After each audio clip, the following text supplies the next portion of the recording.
이렇게 사람이 귀해지니까 결국은 농민이 협상력이 생기는 거예요. 그 전에는 토지가 귀할 때는 영주의 협상력이 커진다 그랬죠. 그래서 중세 융성기에는 영주들이 협상력이 있다 그랬어요. 그런데 중세 말기에 이렇게 전쟁 등으로 또 흑사병 같은 걸로 사람이 줄어드니까, 사람이 귀해지니까 어쩔 수 없이 그 중세 봉건 시대에 예속적인 상황에서도 사람 값이 올라가는 거죠.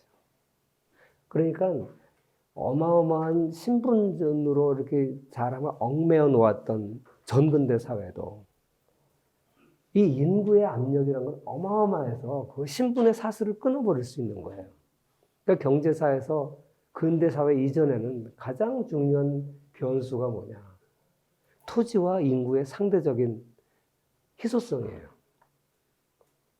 생산 요소 중에 가장 중요한 두 생산 요소가 토지하고 사람이잖아요.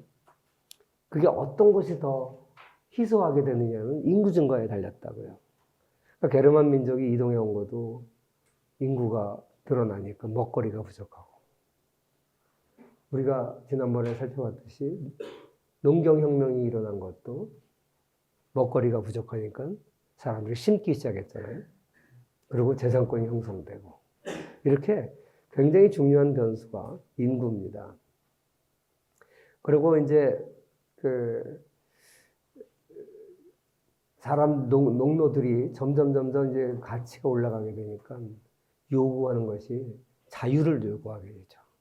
이젠 내가 내 마음대로 농사 짓고 당신한테 어느 정도 주면 될 거 아니냐. 보상을 해주면 될 거 아니냐. 그래가지고 이제 실질적으로 토지의 노동지대의 형태로 묶여있던 농노들이 자유를 찾기 시작해요. 그걸 우리가 농노 해방이라고 합니다. 근대적 소작인처럼 돼가는 거죠. 그래서 농민 보유지가 확대되고, 그러다 보니까 농노들이 자유를 찾고, 자기가 열심히 농사지면 그 중에 일부만 영주한테 대가를 치르고 나면 나머지 다 자기일 거예요. 그렇게 열심히 일하게 돼서 생산성이 올라가게 되는 거죠.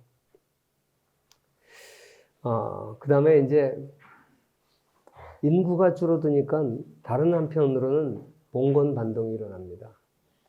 영주 입장에서는 자꾸만 누르려고 하는, 그러니까 이 추세가 장기적으로는 이렇게 나타나지만 단기적으로는 영주 입장에서는 누르려고 하지 않겠어요? 그래서 봉건 반동 현상이 일어나가지고 오히려 임금은 안 올려주려고 그러고, 임금이 아니죠, 당신은 아직. 그러니까 이런 걸 안 올려주려고 그러고, 그리고 그러다 보니까 여기에 대해서 이제 반발들이 일어나게 되는 거죠. 그래가지고 이제 농촌을 또 떠나는 현상이 일어나게 됩니다. 그래서 여기에 대한 반발 때문에 각종 농민 반란이 일어나요. 14세기 프랑스에서는 자크리에난이라고 하는 반란이 있었고, 또 영국에서는 와테일러난이 있었고, 이제 그 다음 세기이지만 16세기에 가면은 독일의 농민전쟁이 있었어요. 독일이 영국이나 프랑스 지역에 비해서는 평지가 적어요. 산악지대가 많아요. 땅도 좁아요. 그러다 보니까 농민들이 적응하기가 어려워가지고 독일은 농민 반란이 늦게 일어납니다. 독일은 근대 들어와서 종교개혁이 일어날 때, 그때 루터가 종교개혁할 당시에 그때 이제 농민 반란이 일어나게 되죠. 아무튼 이렇게 시차는 프랑스, 영국과 비해서 독일은 좀 늦게 일어나지만, 아무튼 이런 봉건 반동, 인구가 증가하니까 농노들의 입김이 커지고, 그러니까 그거를 반동적으로 누르려고 하는 영주들의 노력에 대해서 농노들이 반란을 일으키는 거죠. 그래서 주로 이런 농노들의 반란은 화폐 경제가 발달한 지역에서 일어났습니다. 이런 과정을 겪으면서 점점 농노 중에서 좀 부유한 농노들은 중산층으로 발전을 해요. 그 중산층으로 발전한 부유한 농민들을 요맨이라고 불러요. 반면에 토지를 갖지 못한 사람들은, 토지가 있는 사람들은 농산물 가격이 농산물 가격이 올라가니까 실물 생산자인 농민은 생활 수준이 나아지겠죠. 근데 토지가 없는 사람들은 자기가 소비에는 곡물 가격만 올라가고 자기 생산이 안 되니까 더 가난하게 떨어지죠. 소위 말하는 오늘날 우리가 얘기하는 양극화 현상. 그게 이제 농노들한테 나타나게 된 거죠. 그래서 토지가 없는 가난한 농노들은 농업 노동자가 되고, 부유한 중산 농노들은 중산층으로 자영농으로 변하고, 이런 근대적인 계급적인 분화가 일어나게 되는 겁니다. 그래서 아까 여기 봤지만 도시 지역에서 많이 발전했는데, 중세는 도시가 별로 없었다가 도시들이 서서히 생겨났다 그랬습니다. 상인들이 이동하다가 머물면서 장을 열고, 그 상인 사람들이 모이니까 거기 수공업자들이 들어오고, 그러면서 도시가 상인과 수공업자를 중심으로 해서 도시가 생겨났어요. 근데 그런 지역의 근처에서 농민 반란이 더 많이 나고, 시장이 생기니까 농민들이 이제 직접 상품 경제의 발전에 적응을 할 수가 있는 거예요. 그래서 가가지고 물건 직접 팔고, 농민들이 더 부자가 되고, 지금 북한 같은 경우도 장마장이 생겨가지고, 김정일 때 고난의 행군 시절에 장마장이 생겼죠. 그 전까지는 북한은 중앙 정부에서 이제 김일성의 이름으로 식량을 배급하다가, 그게 떨어지니까 이제 할 수 없이 김정일 때 고난의 행군을 지나고 나서 장마당을 허용해 줬어요. 그래서 북한에도 상당히 부유한 사람들이 많이 생겨나고 있다 그러죠. 그런 비슷한 일들이 생겨난 거예요. 이렇게 농노들이 직접 상품 경제의 발전에 적응을 하면서 그런 데서 농노 반란도 일어나고 그렇게 되는 거죠. 그런데 어떤 지역은 지형상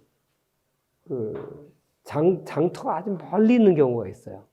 그 산악지대 같은데 농민들이 사는 장원과 그 도시와 거리가 굉장히 먼 거리. 농민들이 그 무거운 곡물을 들고 며칠 걸리는 거리에 가서 장사하기는 쉽지 않아요. 팔기는. 결국 그런 지역에서는 오히려 발전한 상품 경제에 적응을 하는 사람이 누구냐? 영주들이 하는 거예요. 운송수단, 말을 가지고 있고, 마차를 갖고 있고, 운송수단을 가지고 있는 영주들이 적응을 하는 것이죠.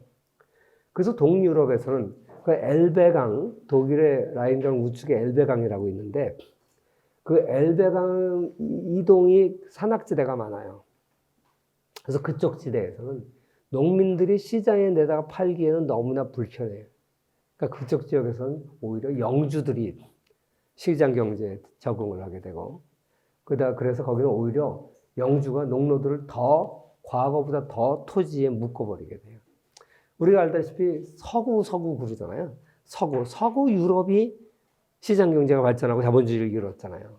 동구 유럽, 거기는 발전이 더디잖아요. 특히 대표적인 러시아 같은 거죠. 그런 지역은 오히려 시장 경제에 영주들이 적응을 하면서 농노들을 더 땅에 예속을 시켜버려요. 그래서 이걸 농장 영주제라고 불러요. 농장 영주제. 그래서 이 서쪽 지역과 동쪽 지역의 분화가 이렇게 일어나게 된다. 이게 지리적인 요인이 아주 크게 돼요. 이렇게 농촌 지역에서의 변화는 농노해방이 일어났다. 근데 농노해방은 주로 엘베강 서쪽, 서구 유럽 쪽에서 일어났고, 동쪽 지역 유럽에서는 그 혜택을 보지 못하고 오히려 농장제, 영주들이 강화됐다. 반대 현상이 일어났다. 이런 얘기고요. 두 번째는 농촌 지역인 그렇고 도시 지역에도 마찬가지로 변질하게 됩니다. 특히 막스는 자본주의가 등장하는데 이 도시에서 수공업 길드의 계급 분화를 굉장히 강조합니다. 여기에 대해서 좀 설명을 하겠습니다.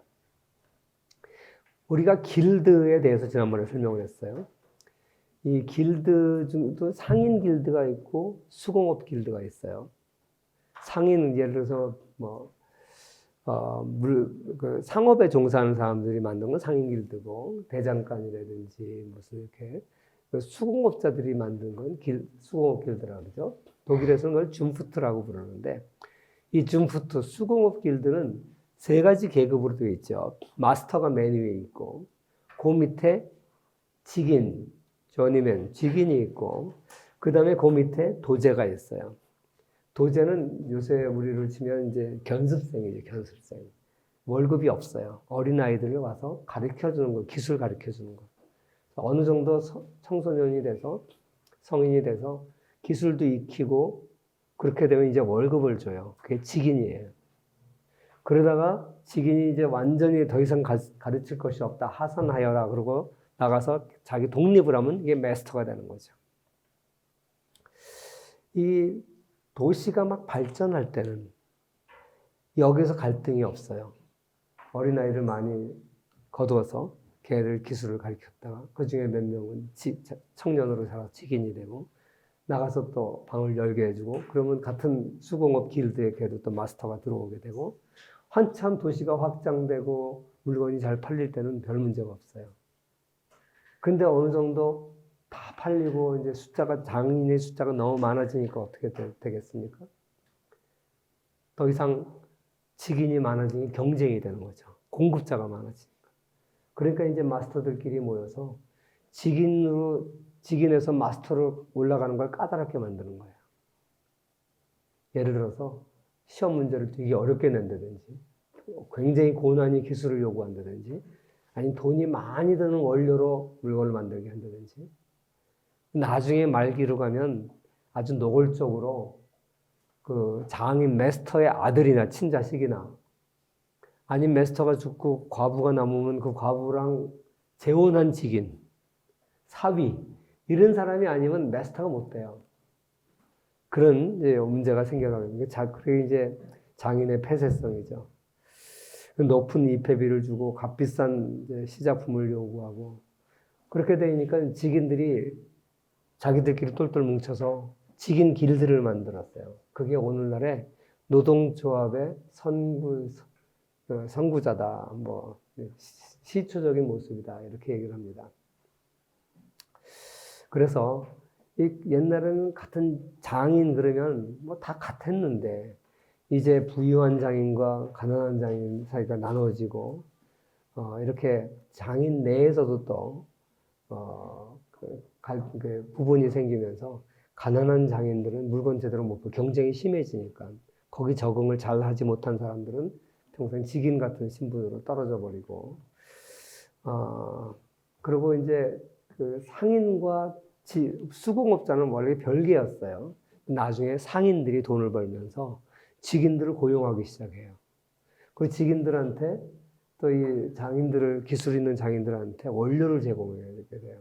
그러면서 상인과 수공업자가 아무런 관계없이 독립적이었는데 이제 돈 있는 상인들이 수공업자부터 위에 들어가는 지금으로 치면 어떻게 될까요? 금산분리 정도 될까? 산업에 속하는 게 수공업자고 금융에 속하는 게 상인들이라고 돈이 있으니까 이 분리가 이제 돼 있었는데 어떻게 보면 기술을 가진 장인들이 돈을 가진 상인들 밑으로 이렇게 들어가는 그런 현상들도 생겨나는 겁니다. 그런데 농촌공업이 발달을 하게 됩니다. 농촌공업이 원래 공업이라는 것은 도시에서 발달하잖아요. 그죠? 농촌은 농산물을 생산하는 것이죠. 그런데 의외로 농촌에서 수공업이 발달한다는 소리예요. 이게 무슨 소리냐면 도시에서 장인으로 승진하지 못한 좋은 기술을 가진 직인들이 많잖아요. 이 사람이 갈 데가 없는 거예요. 그러니까 어디로 가냐? 농촌으로 가요. 농촌에 가면, 농촌에도 뭐, 그때 당시엔 요새 같은 거대한 자본이 있어야 공장을 세우는 게 아니니까. 그냥 집기 몇 개 있으면 모직물 생산할 수 있는 거고. 그 뭐 조그만 터에서 대장간 같은 거 만들 수 있는 거고. 이렇게 기술을 가진 사람이 농촌에 가면 어떤 장점이 있냐면 거기는 원료가 있어요. 거기는 밑에 시켜 먹을 도제를 일시킬 수 있는 단순 노동자들이 많아요. 그 여러 가지로 유리한 조건들이 있었기 때문에 농촌 지역으로 흘러 들어간 기술을 가진 직인들이 농촌 수공업을 발전시키는 거예요. 그 종전에는 수공업은 전부 도시에서만 있었던 거예요. 그런데 도시에서 장인들이 경쟁이 너무 심해지니까 제한을 하다 보니까 이 직인들이 농촌 지역으로 빠져나와서 농촌 공업이 발달하는 거죠. 그래서 이런 게 특히 모직물 공업에서 광범하게 일어나요. 그러니까 우리나라는 이제 과거에 보면 면직물이 많죠. 그 다음에 중국에서 발달한 비단 산업이 있었어요. 그래서 견직물도 어느 정도 발전해 있었죠. 근데 영국에서는 이제 양털을 깎아서 양 가지고 만드는 모직물. 이 농촌 지역에서 모직물 공업이 많이 발달하게 되는 겁니다. 이 사진은 내가 런던에 있을 때 길드홀이 있길래 찍어온 거예요. 내가 찍은 건데 젊었을 때. 이 길드의 잔재들이 지금도 유럽 도시들에 가보면 아직도 남아 있습니다. 그 다음에 세 번째로 인구가 감소되면 당연히 시장이 축소되겠죠. 그럼 상인들도 타격을 받아요. 수공업자는 너무 인구가 많아지니까 타격을 받았죠. 그러니까 장인들, 기술자, 공급자가 너무 많으니까 타격을 받았죠. 상인은 인구가 감소하니까 물건이 안 팔리잖아요. 그러니까 당연히 타격이 있죠. 그러니까 결국 소수의 상인들이 연합을 해서 독점력을 해서 그 어려움을 타개하려고 하는 거예요. 그래서 이 독점은 무역을 독점하고 새로운 진입자가 들어오지 못하게, 그래서 상인들의 이익을 보호하려고 하는 그런 방어적인 제도적 장치가 나타납니다. 그래서 대표적인 게 독일 북쪽, 지금의 뭐 네덜란드, 덴마크, 그 북쪽에 이제 거기 있는 상인들이 연합을 한 게 한자동맹이에요. 한자동맹, 그러니까 무슨 중국말 한자를 생각할 수가 있는데 그게 아니라 그냥 한자입니다, 영어로. 독일어로 한자. 한자동맹이 생겨나서, 이 사람들이 이제 해상교통의 안전을 보장하고 같이 공동으로 방어를 하고 상권을 확장하고 이런 목적으로 이렇게 한자동맹을 구성을 하죠. 그러니까 이것도 수공업자 말고 상인들이 어떻게 보면 인구 감소에 따른 매출 액층 감소, 여기에 대응하기 위해서 자기네들끼리 독점력을 구성하기 위해서 만든 어떻게 보면 카르텔 같은 그런 제도적 모습이 등장하게 되는 거죠. 이게 벌써 자본주의의 모습이잖아요. 그러니까 중세 말기에 인구 감소에 따라서 이렇게 도시와 농촌과 또 상업이, 수공업이 변화를 겪게 됩니다. 이런 과정을 통해서 이제 우리가 이제 중세를 졸업하고 근대 사회로 들어가게 되는 거죠. 오늘날 우리가 아는 근대적 모습이 중세 말기에 이제 서서히 생겨난다, 이런 얘기입니다. 여기까지 질문 있습니까? 중세 그 말기에 이제 베네치아를 우리가 공부할 거고, 그리고 또 유럽은 그렇다면 유럽 외의 지역은 어떤가, 이 두 가지를 더 공부하고 중세를 마치려고 그러는데 내가 오늘 좀 너무 몸이 안 좋아서 오늘 여기까지만 하겠습니다.